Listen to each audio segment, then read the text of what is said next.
हे गणित सोडवताना बऱ्याच चुका होतात, परंतु हा व्हिडिओ जर तुम्ही पाहिला तर आयुष्यात तुमची कधीही चूक होणार नाही. कारण इथे बरेच जण चिन्हांचा घोळ करतात. बघा कसा ते पहा.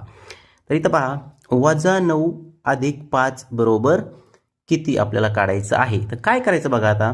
तर हे बघा इकडं हे लक्षात ठेवायचं की जर सारखे चिन्ह असतील, बघा वजा वजा, तर त्याची करायची बेरीज, अधिक अधिक त्याची करायची बेरीज. म्हणजे सारखे चिन्ह आले की त्याची करायची बेरीज, आणि वेगवेगळे चिन्ह आले बघा, वजा अधिक वजा, अधिक वजा वजा.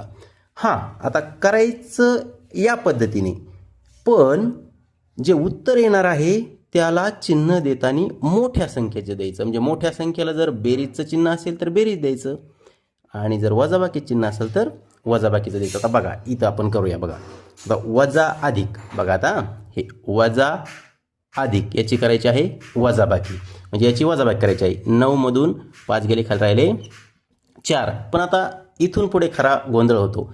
आता याला चिन्ह कोणतं द्यायचं, तर ध्यानात ठेवायचं की मोठ्या संख्येला जे चिन्ह असेल, आता इथं बघा दोन्हीमधली संख्या मोठी आहे 9, तिला चिन्ह आहे वजाबाकीचं, म्हणजे इथं उत्तर -4 हे येणार आहे. व्हिडिओ आवडला असेल तर जास्तीत जास्त शेअर करा. धन्यवाद.